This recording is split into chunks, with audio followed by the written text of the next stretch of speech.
This is निर्णय IAS. Without wasting any time चलिए देखते हैं कि लास्ट वीक कौन कौन सी न्यूज ऐसी थी जो यूपीएससी एग्जाम के लिए इंपॉर्टेंट हैं। वो कौन कौन सी प्लेसेस हैं जो न्यूज में बनी रही। Let's start with the first place जो कि है रेड फोर्ट ऑफ दिल्ली। जी हाँ, मैं यहां पर बात कर रहा हूं दोस्तों। एज यू कैन सी 9 से लेकर 15 नवंबर 2025 के बीच कौन कौन सी ऐसी जगहें थी जो आपके एग्जाम के लिए इंपॉर्टेंट हैं। देखिए, ऑफ कोर्स सबसे पहले है लाल किला जो कि है रेड फोर्ट, जिसके मेट्रो स्टेशन के सामने रिसेंटली जैश ए मोहम्मद के एक दहशतगर्द ने यानी कि एक टेररिस्ट ने बॉम्ब ब्लास्ट किया। काफी लोग मरे यहां पर दोस्तों, और it was a brilliant attack of terrorism on Delhi, India's capital. दोस्तों, ये ओल्ड दिल्ली का रीजन है, नॉर्थ सेंट्रल दिल्ली है, जो कि यमुना के काफी पास लोकेटेड है। प्लीज अंडरस्टैंड दिस थिंग, सबसे पहली चीज। इसके साथ साथ आपको यह भी समझना पड़ेगा कि ये जो बॉम्ब ब्लास्ट हुआ है ये अमोनियम नाइट्रेट से हुआ है, ठीक है। एंड गवर्नमेंट ने यहां पर इंटरनल सिक्योरिटी को मेंटेन करने के लिए यूएपीए जो एक्ट होता है वो लगा दिया है। तो ऑफ कोर्स यार, ये तो सभी को पता है, बट ये बहुत न्यूज में था, आपको पता होना चाहिए कि जो लाल किला है वो किसने बनवाया। कमेंट से मुझे जरूर बताइएगा। आई होप कि एवरीबॉडी नोस कि ये किसने बनवाया है। तो दिल्ली के अंदर कहां लोकेशन है वो आपने देख ली। चलिए नेक्स्ट प्लेस पर मूव ऑन करते हैं। बड़ी ही इंपॉर्टेंट प्लेस है दोस्तों इंडिया में, and they are the Andaman islands. तो दिल्ली से उड़कर सीधा चलते हैं अंडमान की तरफ। ये हम पहुंचते हैं अंडमान ग्रुप ऑफ आइलैंड्स पर। जी हाँ, so this my dear friends is Andaman islands. देखिए, 9 नवंबर 2025 को 6.07 मैग्नीट्यूड का अर्थक्वेक अंडमान आइलैंड्स पर आता है at a shallow depth of about 10 kilometres. और ये जो एरिया है, जो अंडमान निकोबार आइलैंड्स हैं, they are part of what? Yes my dear friends, they are part of the Andaman Nicobar island arc. और जो आइलैंड आर्क होती है वो तब बनती है जब दो टेक्टोनिक प्लेट्स एक दूसरे से कन्वर्ज करती हैं। आपको पता होना चाहिए कि अंडमान निकोबार आइलैंड्स पर एक माइक्रो प्लेट है, बर्मा प्लेट, जो कि यूरेशियन प्लेट का पार्ट है, बिगर यूरेशियन प्लेट का पार्ट है। तो यहां से यूरेशियन प्लेट और यहां से इंडियन प्लेट इस तरीके से कन्वर्ज कर रही हैं, creating this group of beautiful island known as Andaman and Nicobar island. तो अगर आप अंडमान निकोबार आइलैंड की बात करते हैं तो नॉर्थ में कोकोस चैनल है जो कि अंडमान ग्रुप ऑफ आइलैंड को म्यांमार के कोको आइलैंड से सेपरेट करती है। अंडमान ग्रुप ऑफ आइलैंड और निकोबार ग्रुप ऑफ आइलैंड के बीच में 10 डिग्री चैनल है, और उसके बाद नीचे आपको 6 डिग्री चैनल देखने को मिलती है, जिसको हम ग्रेट चैनल भी कहते हैं। ये जो ग्रेट चैनल है ये ग्रेट निकोबार आइलैंड को सुमात्रा से यस सेपरेट करती है। So you have these important places, ठीक है। इसके बाद आगे बढ़ते हैं जी, बात करते हैं ब्राजील की। ब्राजील के अंदर एक बड़ी इंपॉर्टेंट COP30 चल रही है, कॉन्फ्रेंस ऑफ पार्टीज 30। देखिए, जो COP है it is UN climate summit जो हर साल होता है। It is a conference hosted under UNFCCC। जी हाँ, देखिए एक जगह है, ये है ब्लिम। आप देख सकते हैं बड़ी ही ब्यूटीफुल सिटी है जहां पर ब्लिम पैरा ब्राजील में इसको होस्ट किया जा रहा है। एज यू कैन सी, ये जो लोकेशन है बहुत ही दिलचस्प लोकेशन है, बिकॉज देखिए ये अमेजॉन रिवर है जो वर्ल्ड की लार्जेस्ट रिवर है और सेकंड लॉन्गेस्ट रिवर है। उसी के माउथ पर ब्लिम लोकेटेड है। तो यहां पर लोकेटेड है Belem. As you can see it is located on the mouths of river Amazon. ये देख सकते हैं, यहीं पर ये कॉन्फ्रेंस हो रही है। क्यों हो रही है? Because you should know this thing that Amazon rain forest जो यहां पर लोकेटेड है वो वर्ल्ड के लार्जेस्ट रेन फॉरेस्ट हैं। Please understand this thing. अब ये जो कॉन्फ्रेंस है ये 9 से लेकर 15 नवंबर के बीच में चल रही, कल ही खत्म हुई है। और यहां पर एक फॉसिल फ्यूल ट्रीटी को लेकर भी प्रपोजल दिया गया है। इसके साथ साथ फॉसिल फ्यूल्स को फेज आउट करने की भी बात चल रही है। और एक वर्ड यहां पर काफी फेमस हुआ है, वो है ट्रांजिशन अवे, ठीक है। Wording on coal, oil, gas, इन सब चीजों के ऊपर ये कॉन्फ्रेंस है कि भाई इसको हटाओ, फेज आउट करो, ट्रांजिशन ट्रांजिशन भूल जाओ, बिल्कुल खत्म कर दो। That was the angle. तो आपको ये बात पता होनी चाहिए। देखिए, आप सबको पता है कि UNFCCC के तहत ही पेरिस क्लाइमेट अकॉर्ड हुआ है 2015 में। उससे पहले क्योटो प्रोटोकॉल भी UNFCCC के अंदर ही साइंड थी। So that is only thing that we need to remember here. Next बात करते हैं दोस्तों, चलते हैं औरोरा प्रोविंस ल्यूजॉन फिलीपींस में। यहां पर क्या हुआ है देखिए,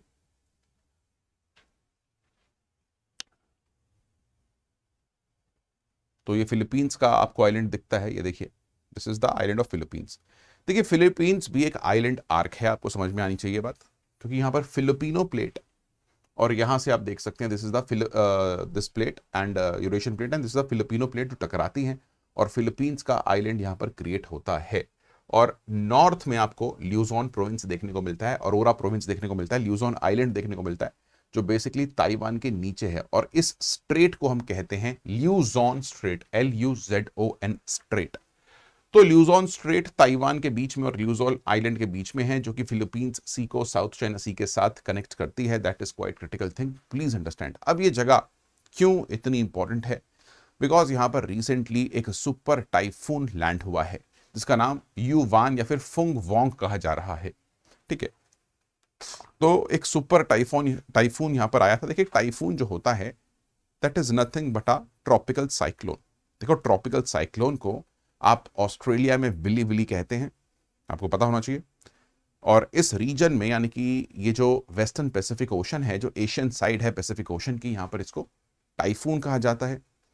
उसके अलावा इंडियन ओशन में हम इसको ऑफ कोर्स ट्रॉपिकल साइक्लोन ही कहते हैं। और वहीं मेरे भाई इसको कहा जाता है टॉर्नेडो। कहां पर?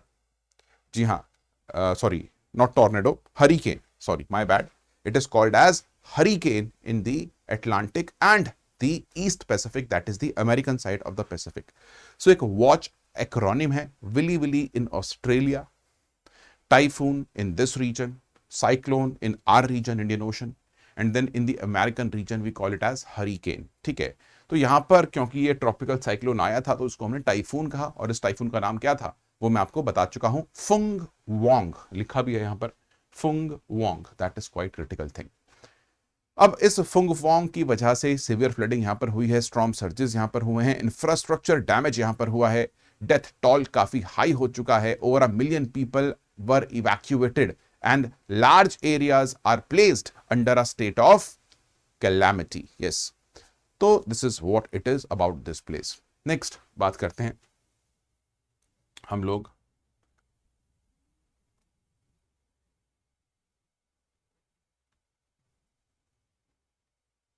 सा केओ के बारे में। देखिए आपको पता ही है दोस्तों, जैसे कि यहां पर आपको पता है this is the country of Thailand and this is Cambodia. अब थाईलैंड एंड कंबोडिया के बीच में you should know this thing that there were some border disputes. अब यहां पर आप देख सकते हैं कि सा केओ एक रीजन है जो कि पड़ता है थाईलैंड के अंदर, प्लीज अंडरस्टैंड दिस थिंग, और उसके बियॉन्ड आपको यहां पर कंबोडिया दिखाई पड़ता है, ठीक है। तो देखिए हुआ कुछ ऐसा कि रिसेंटली जो अभी लास्ट वीक गुजरा है, इस दौरान इस रीजन में एक लैंड माइन ब्लास्ट हुआ है along the Thai Cambodia border, जिसकी वजह से जो थाई सोल्जर्स हैं वो इंजर हुए हैं। अब इसके बाद से थाईलैंड ने सस्पेंड कर दिया है implementation of a recent US brokered cease fire piece agreement with Cambodia. याद रखिएगा ये 11 नवंबर को हुआ है। आपको पता है कुछ एक महीना पहले कंबोडिया के बीच और थाईलैंड के बीच कुछ स्क्रिमिशेस शुरू हुए थे, बिकॉज यहां पर कुछ बॉर्डर डिस्प्यूट्स थे।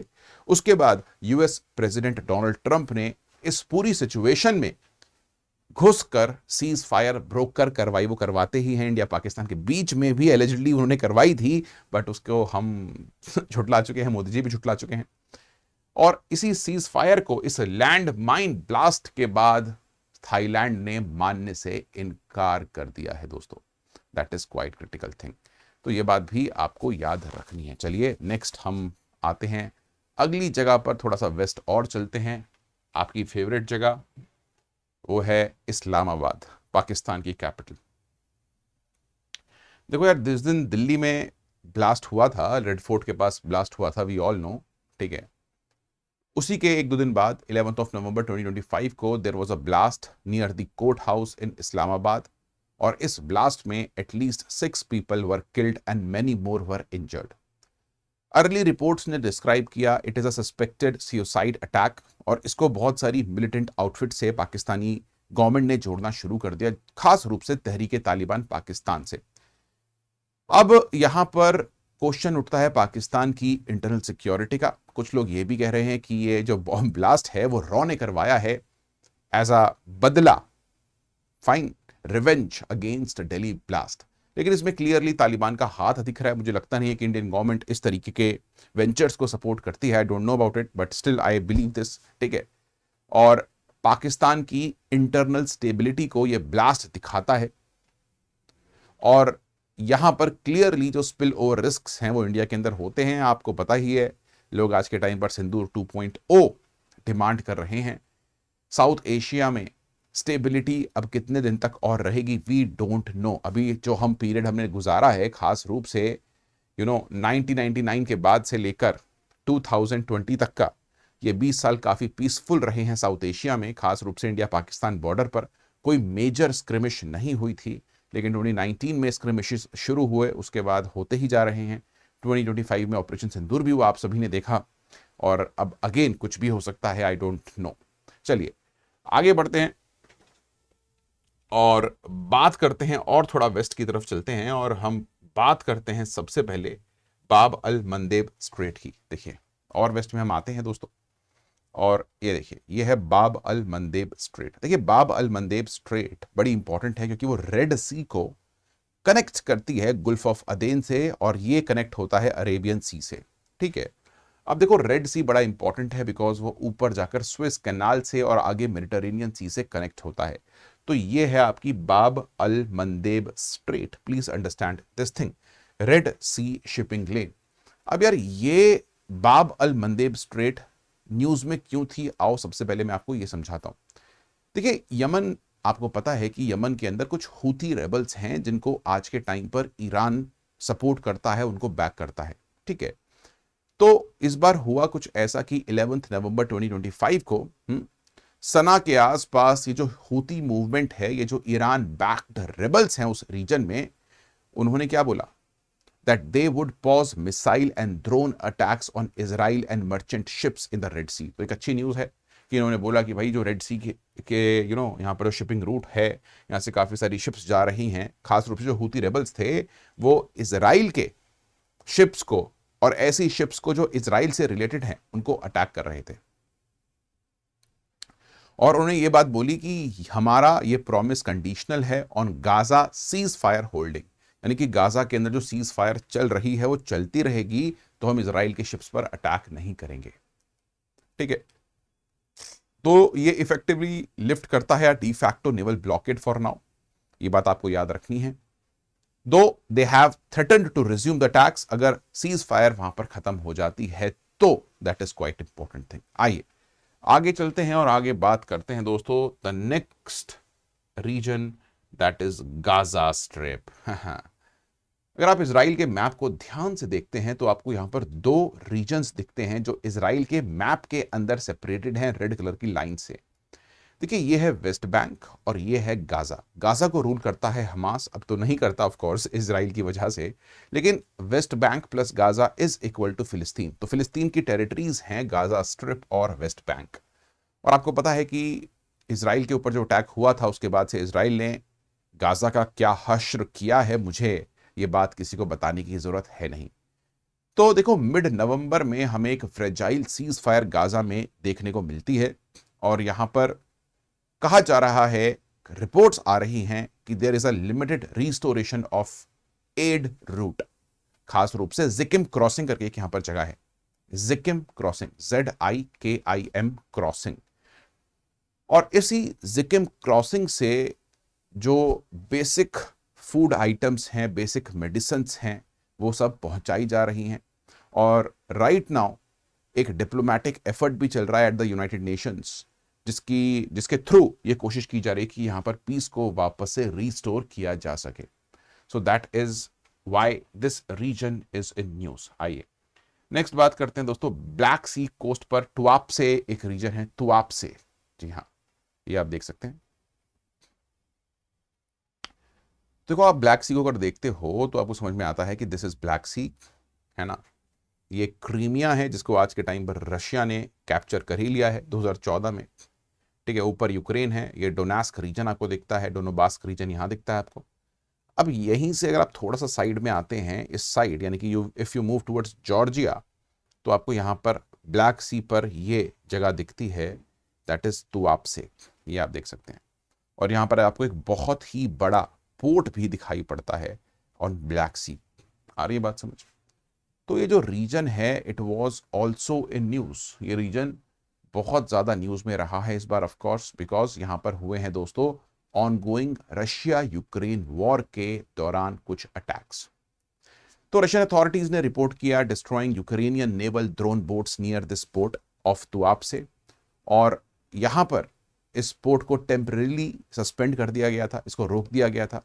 यहीं से फ्यूल एक्सपोर्ट होता है, रशिया अपना ऑयल एंड गैस यहीं से बाहर भेजता है, ठीक है। That is quite important thing. ये ब्लैक सी के एनर्जी रूट का बड़ा ही इंपॉर्टेंट नोड है Tuapse, it is located in Russia, please understand this thing. अच्छा, तो यार ये बात होती है तुआपसे की। नेक्स्ट हम बात करते हैं वॉशिंगटन डीसी की, सीधा चलते हैं अमेरिका। देखिए Washington DC is capital of USA, लेकिन ये जगह काफी ज्यादा इस बार न्यूज में रही है। क्यों रही है that I am going to tell you, let's talk about this region as well. तो देखिए मैं आपको बताता हूं कि वॉशिंगटन डीसी जो है इट वॉज इन न्यूज हुआ है। देखिए 11 नवंबर 2025 US Senate passed a bill to end the longest federal government shutdown in US history.